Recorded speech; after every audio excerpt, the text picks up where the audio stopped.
Kanjeng Nabi sendiri mengajarkan kepada kita untuk menyampaikan sholat kepada anak-anak itu dimulai sejak umur 7 tahun. Alimu auladakum bisolati lisaba'in. Ajarilah anak-anakmu melakukan sholat ketika umurnya 7 tahun. Wadribuhum li'ashrin, dan pukullah kalau umur 10 tahun masih males. Gitu. Ini kita nggak bisa menyalahkan hadis Nabi. Pada zamannya mukul memang efektif. Nah, ketika kita mengajari anak-anak sholat, efektif dan mudah caranya.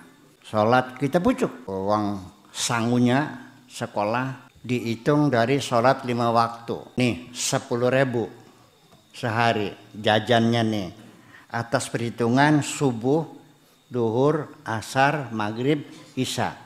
Per satu sholat 2.000. Kalau bangunnya kesiangan, sholat subuh dipotong 8.000. Iya dong. Kalau sholat isya ketiduran dipotong lagi, jadi tinggal 6.000. Dengan begitu anak kita menjadi rajin sholatnya. Jangan dipukul. Lupakan saja masa lalu. Nikmati saja hari ini. Serahkan saja masa depan kepada Tuhan. Dengan sebab engkau selalu meratapi masa lalu dan menakuti masa depan, engkau kehilangan kenikmatan hari ini. Carilah, larilah yang kencang, wahai kekasihku. Jangan sering menoleh ke belakang, nanti engkau akan tertinggal. Kijang itu larinya lebih kencang dari macan, tetapi akhirnya tertangkap juga karena kijang terlalu sering menoleh ke belakang.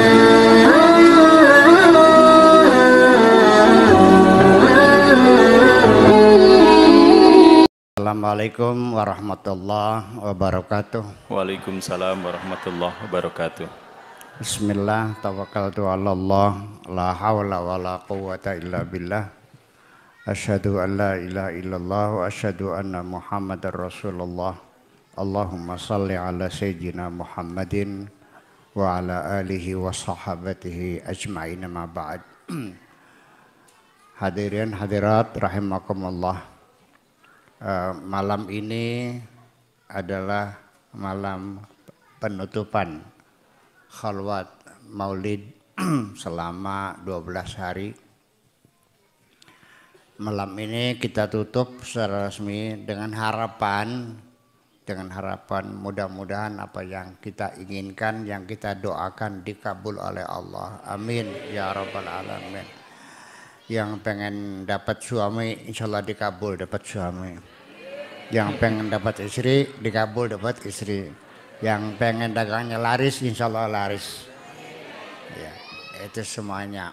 Dan sudah kita niat dari awal bahwa rezeki yang kita terima ini ya insyaallah akan kita gunakan untuk beribadah kepada Allah Subhanahu wa taala. Ibu-ibu dan bapak sekalian, sesungguhnya malam ini di tempat ini dalam rangka Maulid Nabi ini, ibu-ibu dan bapak-bapak ini yang paling hebat sealam dunia nih. Orang lain Maulid Nabi hanya baca berjanji, hanya mengundang kiai pasang mimbar ya kan, ceramah menerangkan tentang Maulid Nabi, atau dengan cara makan bersama, sudah selesai. Tapi kita di sini luar biasa menghormati Kanjeng Nabi dengan puasa 12 hari. Hebat nggak? Nggak ada di alam dunia nih orang yang puasa menghormati Kanjeng Nabi kecuali di sini, di Sukatani. Ya, mudah-mudahan puasa kita diterima oleh Allah Subhanahu wa taala. Terlepas dari sengketa beda pendapat tentang Maulid Nabi, ada yang menganjurkan, ada yang membid'ahkan dan sebagainya. Mungkin ibu-ibu udah tahu semua kan? Mungkin apa itu? Nabi tidak mencontohkan, itu bid'ah. Ya udahlah. Saya menghimbau kepada bapak-bapak ibu sekalian, ketika kita nanti Maulid Nabi, ketika kita di sini, pulang dari sini, Ada yang membedah-bedahkan, nggak usah dijawab, abaikan sajalah. Nggak usah berdebat, abaikan saja. Matur nuwun, terima kasih. Apa itu? Bertapa di hutan itu bid'ah itu maksudnya. Ya udah, terima kasih. Titip saya kepada ibu-ibu dan bapak sekalian, jangan bertengkar. Bilang saja terima kasih. Dah, nggak usah dijawab. Ya, sebab walau bagaimanapun kita berdebat, berdialog, munakosah, munadharah dan sebagainya, ujung-ujungnya tetap tidak akan ada final. Tidak final juga kok. Ya, nggak pernah ada konklusinya.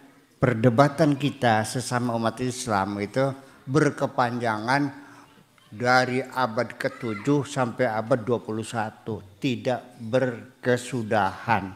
Artinya terus-menerus dan tanpa kesimpulan. Ya, tentang masalah apa saja, tanpa kesimpulan. Udah, di penghujungnya apa? Pokoknya. Betul enggak? Pokoknya, makanya itulah. Jadi saya juga menghimbau kepada teman-teman kita yang mengadakan Maulid Nabi, nggak usah berdebat, nggak usah mendalil lah. Sebab ada yang mendalil itu, dalilnya ada. Qala Nabi sallallahu alaihi wasallam, man 'azzama maulidi kuntu syafi'an lahu yaumal qiyamah. Tuh tak apa tuh ya. Enggak, pernah dengar itu?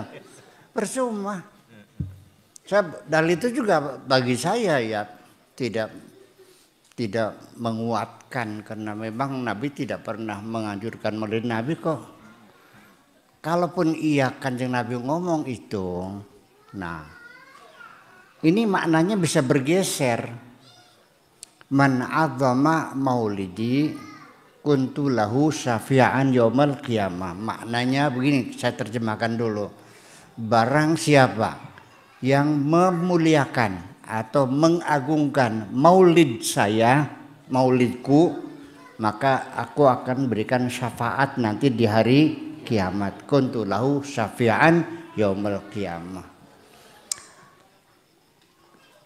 Andaikan hadis ini benar, ya, mudah-mudahan benar. Tapi maknanya bukan barang siapa mengagungkan hari lahir saya. Sebab maulidun itu dalam ilmu morfologi namanya, atau ilmu istiqaq, atau kita namanya konjugasi. Maulidun itu bisa dzaraf zaman, bisa dzaraf makan. Kalau dzaraf makan artinya barang siapa mengagungkan tempat kelahiranku. Di mana lahirnya? Di Mekah. Jadi barang siapa yang memuliakan Mekah, maka akan aku berikan syafaat. Tapi juga maulidi itu bisa makna dengan waktu. Barang siapa yang mengagungkan hari kelahiranku. Jadi mana yang benar? Saya kira mungkin yang benar mana yang pertama itu. Jadi barang siapa yang memuliakan kota Mekah sebagai tempat kota suci, ya kan, kita pelihara kesuciannya, kita hormati kota Mekah, ya pantas masuk akal. Ya, tapi kalau kelahiran Nabi ya sejak kapan Nabi menganjurkan diperingati? Nah iya, semacam itu. Ini sama seperti saya. Saya sendiri tidak pernah melakukan ulang tahun untuk diri saya. Nggak pernah saya nih. Saya lahir tanggal 2 bulan 2 tahun 1948. Tanggal 2 Februari 1948. Belum pernah saya ini sengaja mengadakan ulang tahun. Tapi santri-santri saya saking cintanya kepada kiainya, mereka menyelenggarakan ulang tahun. Ya sudah, saya masih harus marah. Ya terima kasih dong. Masa saya di ulang tahun ini saya nggak seneng seperti ceritanya. Saya kira nggak usah pakai dalil lagi. Andai kan Nabi Muhammad iya betul tidak pernah maulidan, Nah, umatnya mengadakan maulid, kira-kira Kanjeng Nabi seneng nggak? Ya sudah gitu aja dalilnya kok. Dalil akal-akalan aja, nggak usah pakai dalil nakal. Pakainya dalil akal, tidak usah pakai dalil nakal.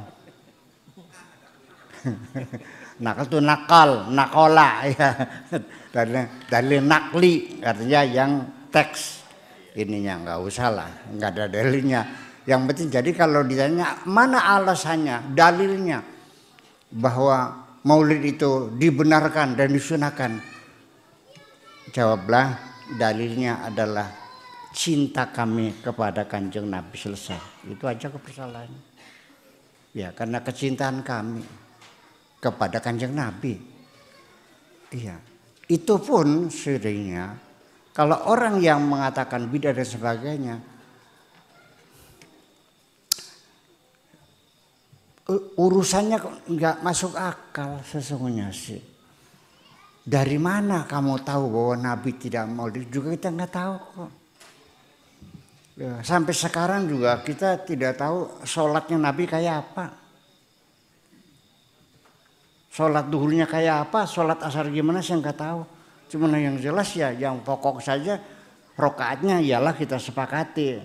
Subuh 2 rakaat, duhur 4 rakaat, asar, maghrib, isya. Nah, itu paling rokaatnya. Ngadepnya kiblat, ya betul. Tetapi Kanjeng Nabi sedekap atau selonjor tangannya? Di alam dunia ada nggak orang yang sedekap sholatnya? Ada nggak yang sedekap sholatnya? Allahu Akbar sedekap. Yang selonjor ada nggak? Yang benar mana? Nggak tahu. Karena saya tidak tahu Kanjeng Nabi itu sholatnya sedekap atau selonjor. Nggak tahu. Nabi mengatakan shollu kama ra'aitumuni usalli, sholatlah seperti kamu melihat aku sholat. Nah saya tidak melihat Nabi kayak apa sholatnya, yang melihat para sahabat. Nah sahabatnya sholatnya gimana?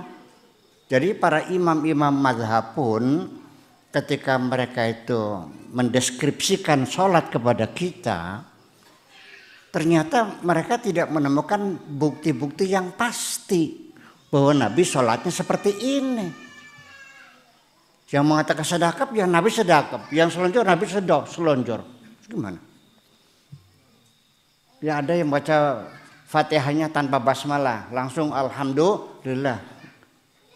Banyak di sana. Saya kan lama 20 tahun di sana tuh.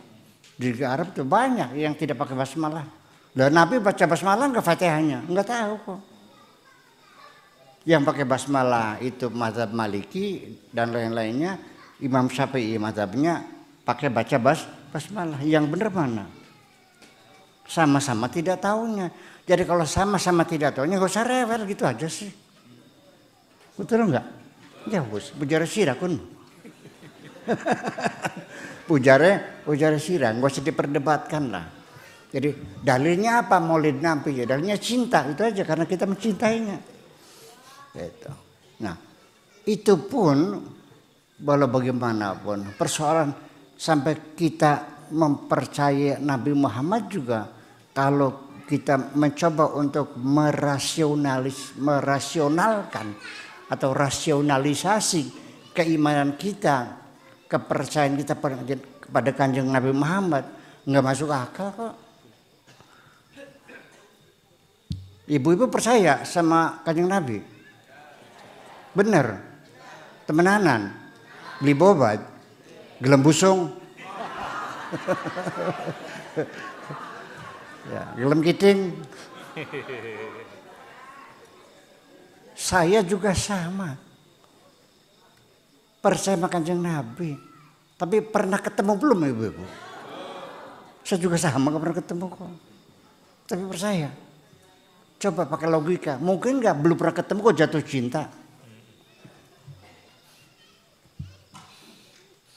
Betul kan?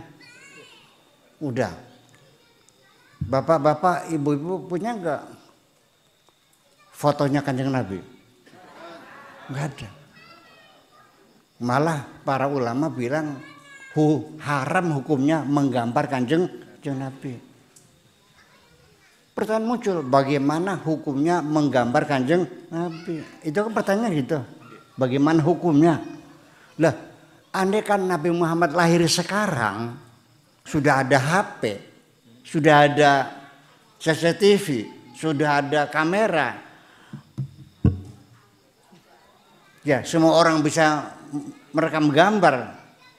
Saya kira tidak akan menjadi masalah soal gambar Kanjeng Nabi. Hanya karena waktu itu belum ada kamera, itu persoalannya. Belum ada seni lukis.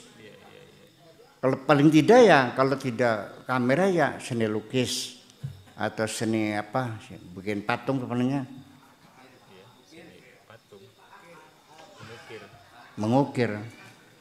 Seni rupa. Ya seni rupa. Bikin patung tuh. Masa seni ngukir. Iya, seni rupa. Di Arab itu belum ada seni rupa, belum ada lukisan, belum ada kamera, jadi tidak bisa dibayangkan. Jadi pantas nggak ada gambarnya. Kalau lahirnya sekarang, mungkin nggak timbul pertanyaan, bolehkah Nabi mau dipoto gitu? Ya nggak mungkin, pasti ada gambarnya dong. Iya, nah itu adalah persoalannya. Jadi sesuai dengan situasi dan kondisi semacam itu. Nah, Bapak-bapak dan ibu sekalian, sudah kita nggak pernah ketemu, fotonya nggak punya, kasetnya punya nggak? Nggak juga, nggak kaset, nggak foto, nggak pernah ketemu. Tapi percaya, nah orang Arabnya saja yang di sana, yang tinggal sezaman dengan Kanjeng Nabi, nggak ada yang percaya aja. 13 tahun di Mekah. Yang percaya bisa dihitung dengan jari. Istrinya yang percaya itu. Sama sepupunya Sayyidina Ali. Kemudian nyusul Abu Bakar, nyusul Umar, Utsman dan sebagainya. Kemudian para budak-budak sahaya, golongan cengkeromet. Tahu cengkeromet? Golongan petek belek, budak sahaya. Orang-orang para budak sahaya. Malah yang memusuhi dia adalah keluarganya sendiri, paman-pamannya musuh semua kok. Termasuk Abi Thalib juga nggak mau baca syahadat kok. Nah, yang semacam itu, mereka melihat sendiri orangnya kayak apa, jujurnya, benernya, sopannya, luar semua orang menyanjung semua. Yang memberikan julukan Muhammad Al-Amin mereka sendiri kok. Orang-orang Mekah yang sejaman Kanjeng Nabi itulah yang memberikan julukan Muhammad Al-Amin. Kalau zaman sekarang namanya Muhammad Tersanjung. Ada di serial TV kan ada Tersanjung kan. Ingat nggak? Sinetron Tersanjung tuh. Gitu. Apa? Semua jujurannya. Yang aneh malah begini katanya nih. Orang-orang yang ingin membunuh Kanjeng Nabi ketika punya uang menitipkannya sama Kanjeng Nabi. Karena yakin tidak akan mungkin akan dibawa lari. Orangnya jujur. Kok gimana sih? Jadi mereka percaya Nabi jujur, Nabi hebat. Tapi ketika Nabi mengatakan aku ini utusan Tuhan, nggak ada yang percaya. Dibuktikan langsung. Kemujizatan tetap tidak percaya. Ibu-ibu pernah melihat Nabi Muhammad membelah bulan? Pernah? Enggak kok. Pernah Nabi melihat Nabi Muhammad mukul batu lalu keluar airnya? Pernah? Pernah gak melihat Kanjeng Nabi meres sapi, meres kambing yang kurus? Ya. Susunya buat minum 200 orang dan kenyang semua. Ya, sampai atopet 3 meter, Bu. Saking warga. 1 kambing yang kurus. Karena ceritanya begitu. Setelah mereka minum percaya enggak? Enggak. Terus ini kan berarti ini ajaib ini nih. Kita ini ajaib kita nih. Ketemu enggak? Punya fotonya enggak? Punya kaset juga enggak, melihat kemujizatan juga enggak. Katanya, nggak tahu berapa ribu katanya ini. Kok bisa percaya? Sedangkan mereka yang lihat sendiri, yang menjulukan Nabi Muhammad Al-Amin, yang melihat sendiri kemujizatannya tetap tidak percaya. Ada lagi yang lucu. Sekamar dengan saya, orang Syria. Sekamar dengan saya, kuliahnya sama di Fakultas Adab ya, sastra. Dia juga banyak hafal hadis, banyak hafal Quran. Ya, nahwu, soroh, balaghah, ya segala macam ilmu ma'ani, ilmu bayan, ilmu badi'. Kalau di sini mah udah ulama gedean lah. Tapi nggak sembahyang kok. Ya ternyata agamanya juga bukan orang Islam, bukan. Dia Nasrani agamanya. Ya. Lihat saya wudu, ngambil wudu tuh di basah kanannya, sudah kayak iwak temen. Sedelat kecapak kecupuk nih banyu mana? Iya, kamu kayak ikan aja, bentar ke air nggak bisa. Ya ternyata dia ya menonton saya sholat kan gitu.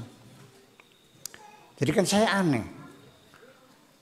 Orang Sukatani yang nggak pernah ketemu Kanjeng Nabi percaya, ya bahasanya juga nggak paham.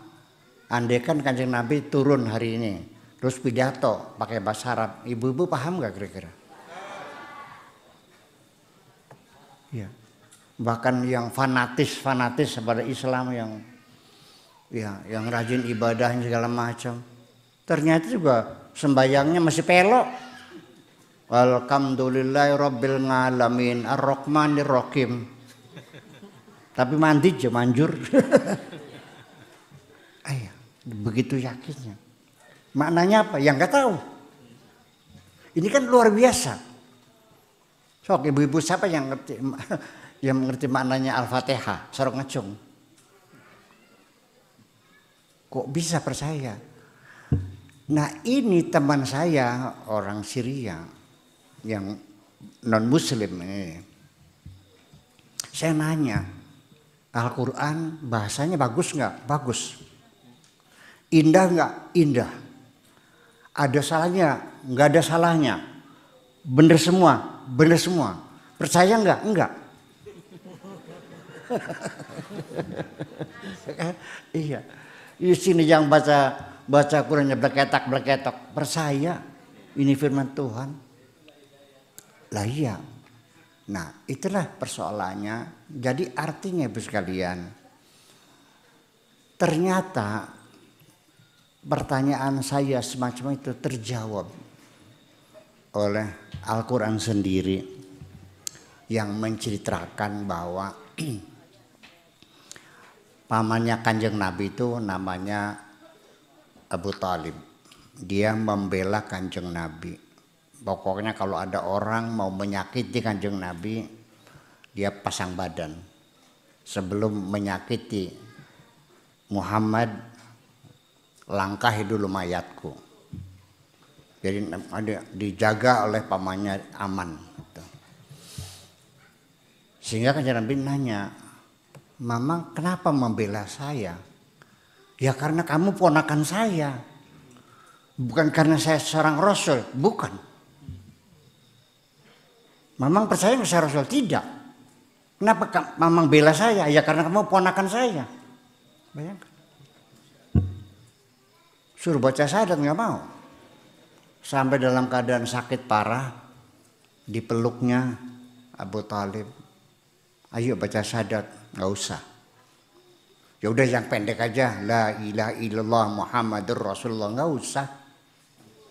Sambil dipeluk, sambil dijilatin pusernya, puser ke wudel ya, tetap nggak usah. Sampai Kanjeng Nabi berdoa kepada Allah, minta hidayah kepada Allah. Ya Allah berilah hidayah kepada pamanku Abu Thalib. Malah dijawabnya tidak bisa. Innaka la tahdi man ahbabta. Engkau tidak bisa memberikan hidayah kepada orang sekalipun engkau cintai. pamanmu sendiri, nggak usah.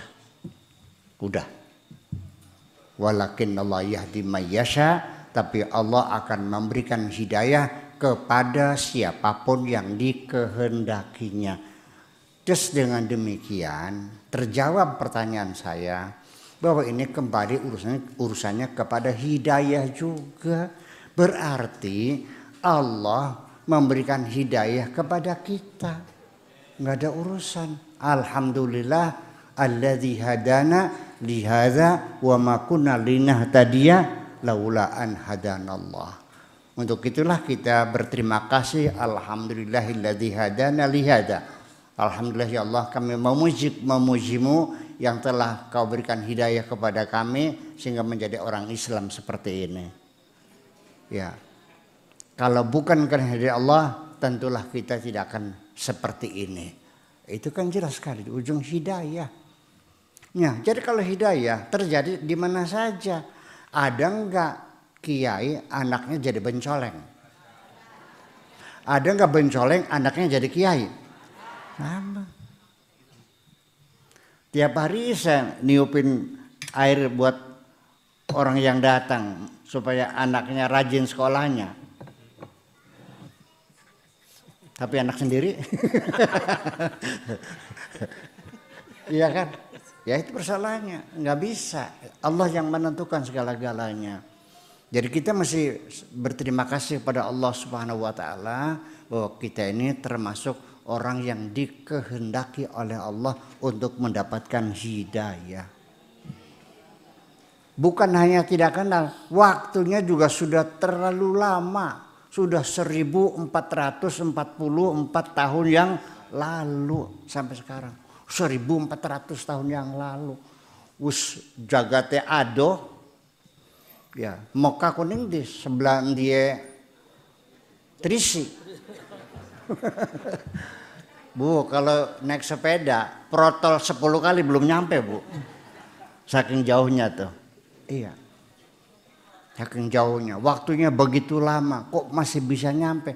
Malah justru Indonesia ini adalah negara yang penduduknya mayoritas beragama Islam, 90% beragama Islam, lebih banyak daripada negara-negara Arab 21 dikumpulin jadi satu, masih banyak di sini umat Islamnya. Jadi artinya kaya-kaya nema. Kanjeng Nabi lahir di Makkah tuh sekedar numpang lewat. Tujuannya untuk orang-orang Sukatani. Lah iya. Sebegitu jauh dari ujung ke ujung kok bisa seperti ini? Alhamdulillah. Dan tersebarnya Islam di negeri kita ini tanpa setetes darah pun. Mulus semuanya. Di Mesir perang dulu, Libya perang dulu, Tunisia perang dulu, Aljazair perang dulu, ke Maroko semuanya perang dulu. Setelah kalah baru masuk Islam. Kita di sini nggak ada perangnya kok. Ya. Dari sejak zaman dahulu para dai-dai kita nggak bawa pedang kok, enggak, bawa pentungan juga enggak, betul nggak? Dulu.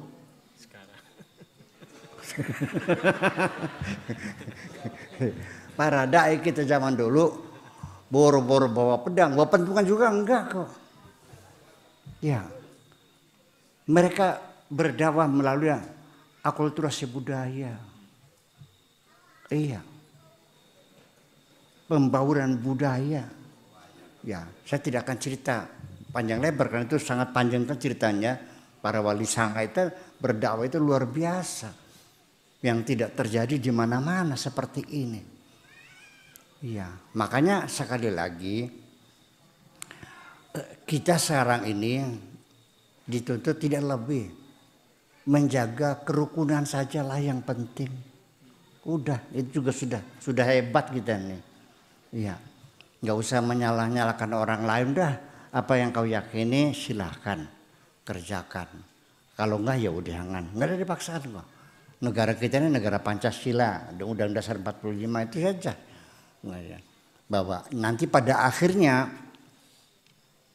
kita ini Saya khususnya, saya tidak pernah bercita-cita pengen jadi presiden, enggak kok. Pengen jadi konglomerat juga enggak. Pengen jadi orang yang berhasil, yang sukses, enggak. Saya bercita-cita kepengen hidup saya ini ada manfaatnya. Itu aja kok. Betul enggak? Iya, alhamdulillah. Saya bermanfaat untuk orang Sukatani. Iya kan? Iya. Saya ajak berdoa. Ya, saya kan jujur aja. Istri saya bertanya, Buya kan kiai, iya betul. Terus kata orang kiai saya kan gitu. Kenapa nggak pernah nyuruh saya sholat? Pertanyaan, saya nanya, kamu ya tahu nggak sholat itu wajib? Tahu, ya sudah selesai. Kenapa dia ngomong mana? Udah tinggal laksanakan aja kok. Yang penting saya hanya menyampaikan saja. Nanti kamu laksanakan silakan, tidak kamu silakan. Itu urusan kamu pribadi dengan Tuhanmu. Iya kan seperti itu. Iya. Kemudian juga saya tidak pernah nyuruh istri saya pakai jilbab kok. Itu kan pesan budaya. Kalau kamu ya kan ya silakan. Tapi dia pakai jilbab kok, bukan disuruh saya. Nah, ya kira-kira kita dalam beragama itu seperti itu. Tidak boleh ada pemaksaan-pemaksaan. Ibu sekalian begini. Dalam mendidik anak-anak kita sendiri, ini artinya terinspirasi oleh kebijakan-kebijakan Wali Songo ya dalam berdakwah tuh. Kalau kita mendidik anak kita suruh melakukan sholat.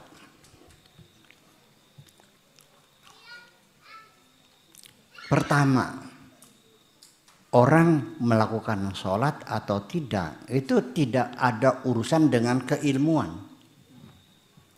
Banyak orang yang alim sholatnya males.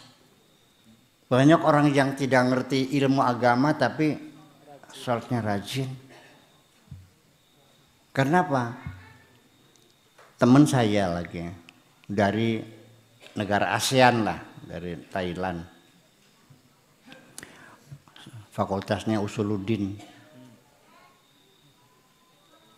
Ya kalau di sini ulama besar lah, ngomong Arabnya pinter, ya kan? Ya Usuluddin, bayangkan di Libya di sana. Tapi nggak sholat,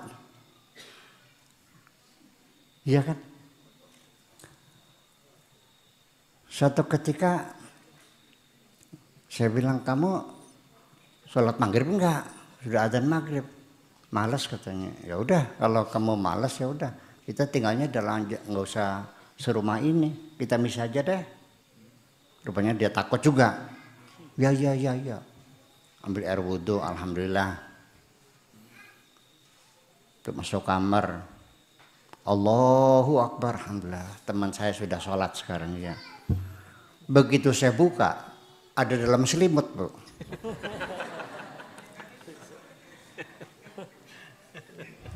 Saking blikingnya. Iya. Tapi sebaliknya Bitarmi, tukang burung oyos. Beli kan Bitarmi. Tukang burung oyos, buru tani. Begitu ngantuknya dia lenggat-lenggut ngantuk. Saya bilang, sudah kalau ngantuk tidur. Enggak bisa, kenapa? Belum sholat isya. Padahal baca Fatihahnya Alhamdulillah Robbil Alamin. Dia nggak bisa tidur karena belum sholat isya.